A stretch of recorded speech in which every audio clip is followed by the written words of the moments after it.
There are punishments in baseball that get forgotten by the following week. And then there are punishments that change the conversation permanently. That make people who have spent their entire lives around this sport sit back in their chairs and take a breath before they say anything.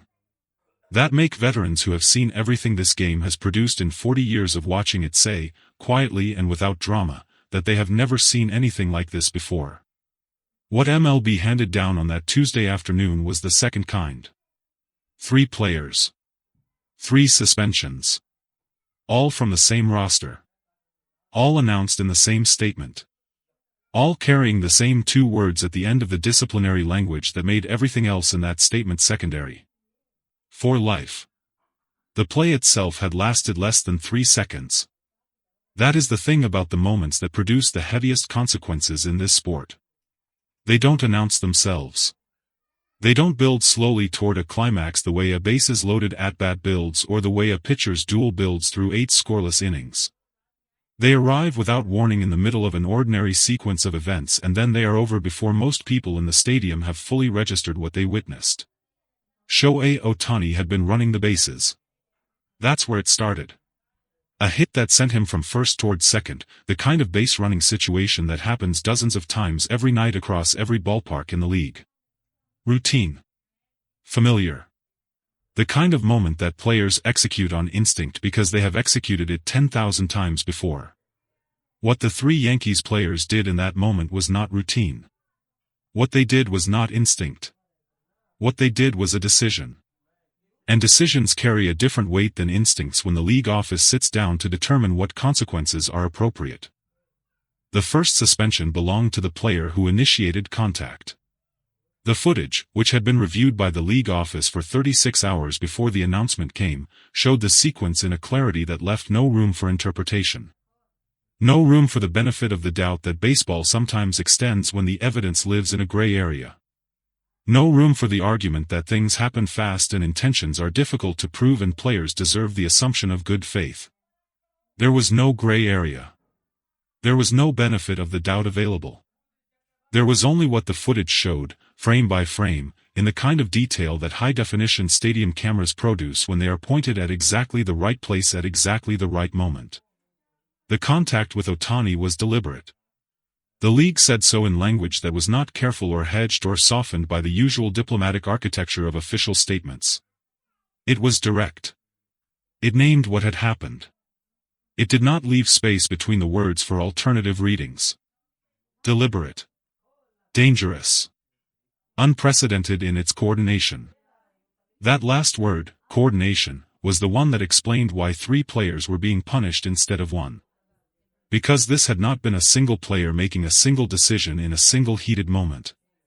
That was the finding that elevated the situation from serious to historic. That was the finding that moved the disciplinary conversation from suspension length to something the sport had almost no precedent for applying. All 3 players had been involved. The footage showed it. The communications reviewed by the league office confirmed it. The picture that assembled itself from 36 hours of investigation was not the picture of 3 separate individuals who had each independently made poor decisions in the same general vicinity. It was the picture of something planned. And when the league office arrived at that conclusion, the conversation about appropriate punishment changed completely. The statement came at 2:17 in the afternoon. It ran to 6 paragraphs. The first paragraph described the incident. The second paragraph described the investigation. The third paragraph named the 3 players and their suspensions. The fourth paragraph described the standard being set and the reasoning behind it. The fifth paragraph addressed the appeals process, or rather, the absence of one in cases of this classification.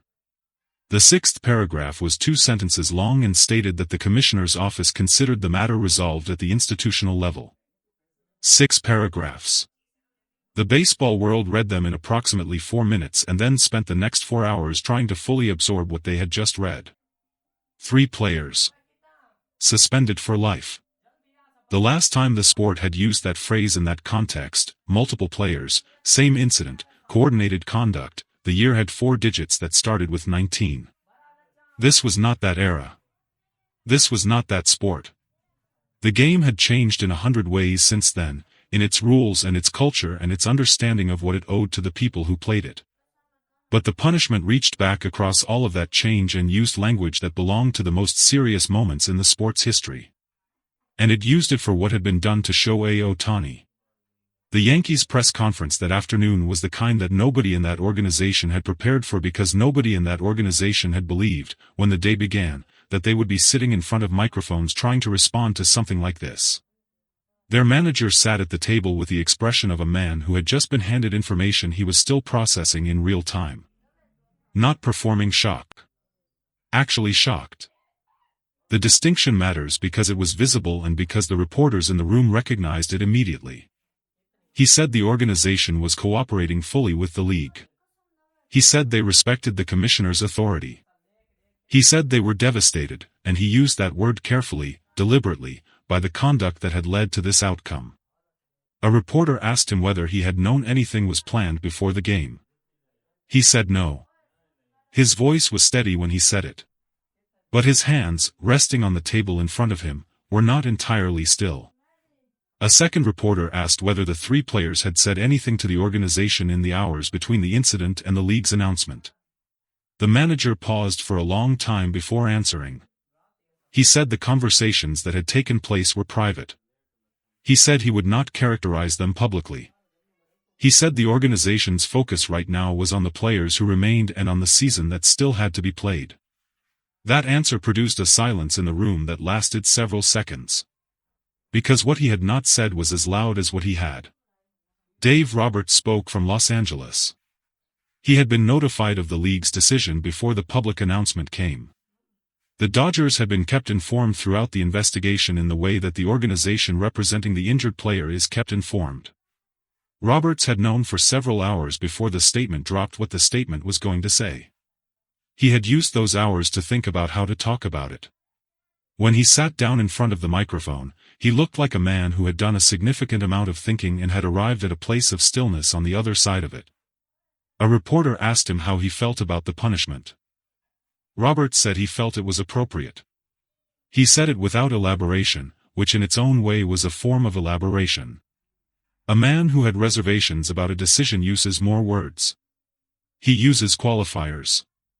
He performs balance. Roberts used 4 words and then waited for the next question.